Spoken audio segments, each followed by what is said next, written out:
और मुस्लिम वर्ड को निकाल दिया, अनिवार्य शब्द निकाल दिया, एनीबॉडी लिख दिया। कोई भी बता रहा इधर क्या सिर्फ मैं 2 को बोल रहा, लेकिन इधर से वो वर्ड निकाल दिया। यानी सेंट्रल में 22 में से 12 आ रहे, हमारा कोई भी ठहराव आएगा तो 12 के फेवर में जाएगा। स्टेट में वैसी करा, 11 में से 7 आ रहे हो। अध्यक्ष हमारा गर्म ने अकोला का, उपाध्यक्ष हमारा वो, हमारा आमदार कोई नहीं भाजपा का मुस्लिम, हमारा विधान परिषद सदस्य कोई नहीं मुस्लिम, ये सब आ रहे। ओनली फॉर मुस्लिम का लिख रहा, only for Muslim womens 2 compulsory बेशक, और 2 कंपलसरी का जो बैकवर्ड क्लास से आ रहे 5 लाख के ऊपर जिसका उत्पन्न है वो, और ग्राम पंचायत सदस्य या नगर पालिका सदस्य, ये इतने कंपलसरी कर रहा। लेकिन यहाँ पर भी हमारे साथ धोखा, या बोर्ड में, सेंट्रल के बोर्ड में 22 में से 12 हमारे दूसरे आ रहे, और इधर 11 में से 7 दूसरे आ रहे। दोनों जगह जो ठहरा होगा वो हमारे अपोज में जाएगा।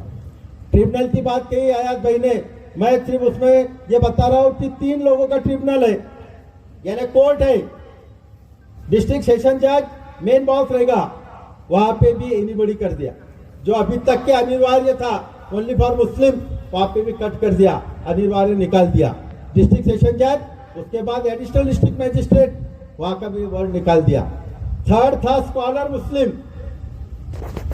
जो आलिम दीन होगा वो भी उसने निकाल दिया था।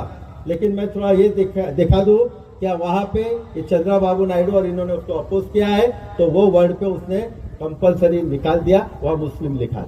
अब वो 3 में से 1 ही मुस्लिम रहेगा, 2 जाएंगे, यानी यहाँ पे भी हमारा ट्रिब्यूनल भी हमारे खिलाफ काम होगा। तो दोस्तों बहुत कुछ बातें कही दी है, संविधान की बातें तो मैंने निकाला नहीं, सर करेंगे। आप हम इसको अपोज क्यों कर रहे हैं, बोलेंगे कोर्ट में चल रहा है, कल जजमेंट आएगा इंशाल्लाह 5 तारीख को। क्या होता है, दुआ करो, रात में तहज्जुद की नमाज पढ़ो, दुआ करो अल्लाह से, क्योंकि कोशिशें चालू है। अभी हमने बत्ती गुल करे, 2 तारीख का निवेदन बोले थे वो दिए, हमने ठिया आंदोलन करे, हमने ये आंदोलन करे, सब चालू है, सब तरफ कोशिशें भी चालू है। लेकिन इतना ही बोलूँगा कि हमको कोशिश इसलिए करना है कि ऐसा ही कायदा उन्हें किसानों के खिलाफ 3 कायदे करा था, वो रास्ते पे आए, 371 3 बैठे, 70 शहादतें दी, तीनों कायदे कैंसिल। इसके पहले जैसा नसबंदी का बताया, शाहबानो प्रकरण का दावा हो गया था, कानून बन गया था, हम लोग रास्ते पे आए, अल्लाह के फजलो करम से मिटाए।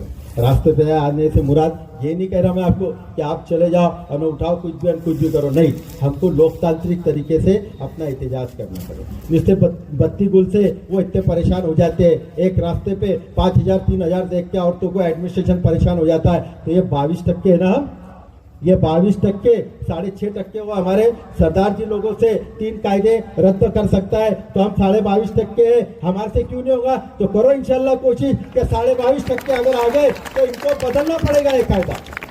हमको इत्तेहाद, इत्तेफाक, आप ये बोलेंगे फारूक तुम इत्तेहाद, हमारा आपको एक बात बहुत क्लियर कर रहा है, जैसा ये हिंदू मुस्लिम का झगड़ा नहीं, वैसा मैं और साला साहब का या कुछ विरोध नहीं है, ख्याल रखो।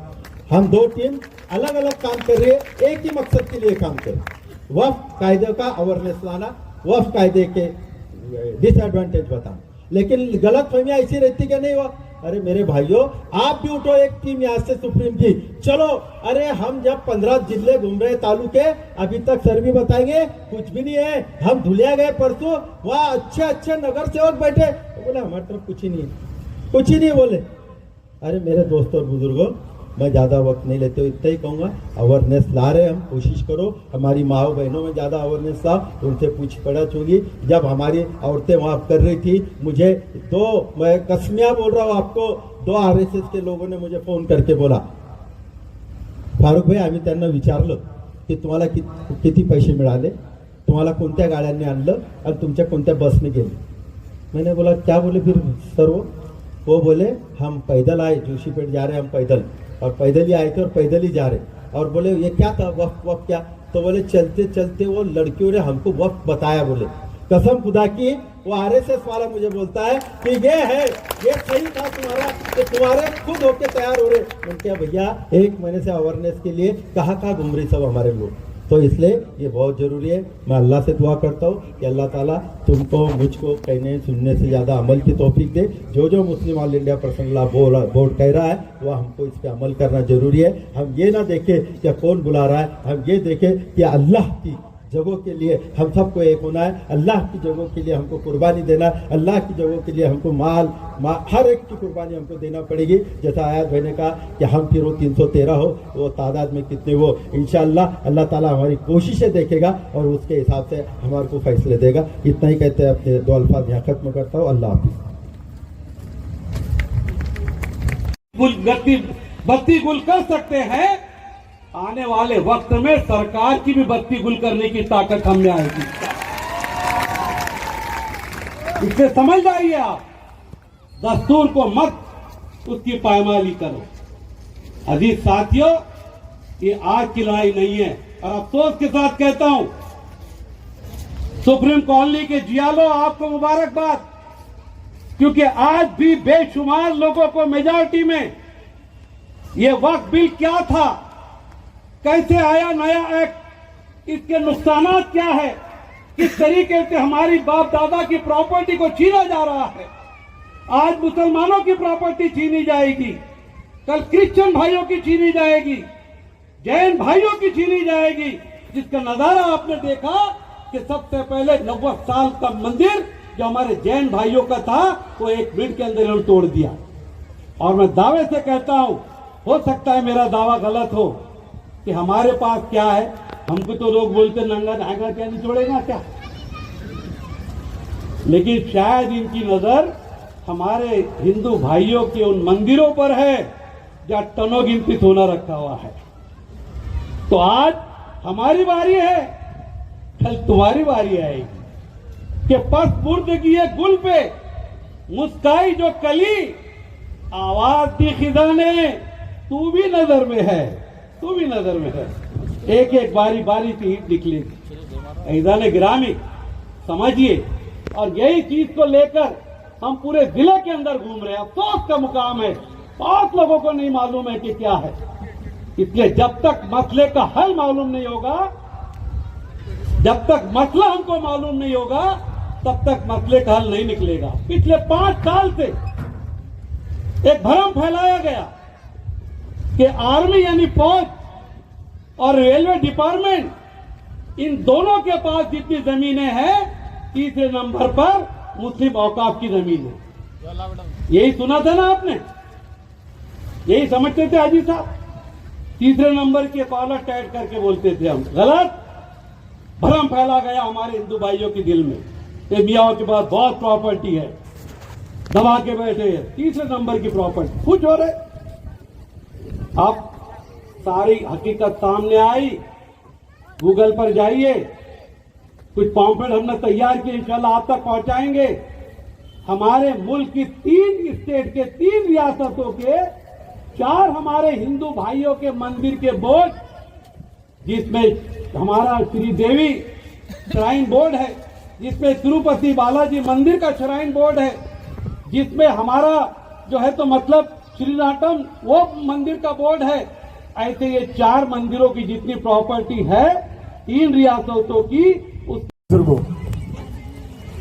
वक्फ बिल उम्मीद 2025 के एहतजाज के लिए आज इस सुप्रीम कॉलोनी में जो मीटिंग रखी गई है, उस मीटिंग के सदर मौलाना खालिद साहब, डॉक्टर अलहाज अब्दुल करीम सालर साहब, फारूक भाई, और इसका आयोजन करने वाले अजमल शाह साहब, अफजल भाई, वाहिद खान साहब और बैठे हुए तमाम यहाँ पर दोस्तों, बुजुर्गों और पर्दानशीन माँ बहनों, अस्सलाम वालेकुम। झुकता ही नहीं सर किसी जालिम के सामने, झुकता ही नहीं सर किसी जालिम के सामने, हिम्मत ही ऐसी दे गया सज्जा हुसैन का।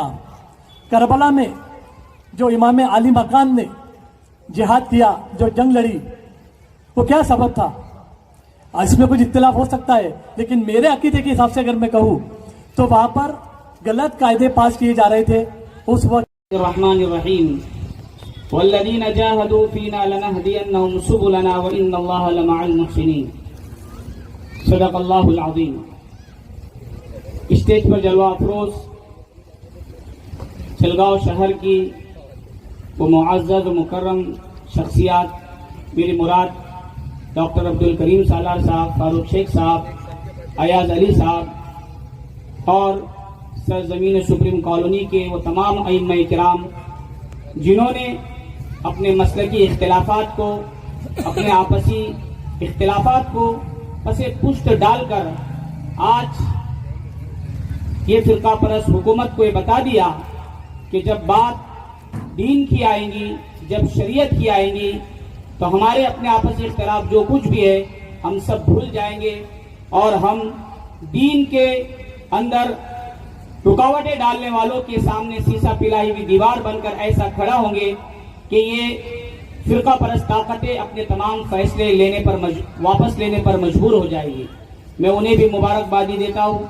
इसी तरीके से सामने बैठे हुए नौजवान, बुजुर्ग और तमाम मसाजिद के जिम्मेदारान, पर्दा नशीन मेरी माए और बहनें, अस्सलामु अलैकुम वरहमतुल्लाहि वबरकातुहू। एक शायर कहता है, यार मक्तल से बहरहाल गुजरना होगा, यार मक्तल से बहरहाल गुजरना होगा, बच गए हम तो किसी और को मरना होगा। अगली नस्लों को तबाही से बचाने के लिए, अगली नस्लों को तबाही से बचाने के लिए जो भी करना होगा इसी नस्लों को करना होगा। और टाल देने से कोई मसला हल नहीं होता, टाल देने से कोई मसला हल नहीं होता। एक ना एक दिन तो कोई फैसला करना होगा, एक ना एक दिन तो कोई फैसला करना होगा। आज ये उम्मत मुस्लिमा, इस मुल्क के मुसलमान जिस मरहले पर खड़े होकर आज हम अपना ये तमाशा देख रहे हैं, यकीनन हम सब के लिए जो ये बड़ी फिक्र की बात है।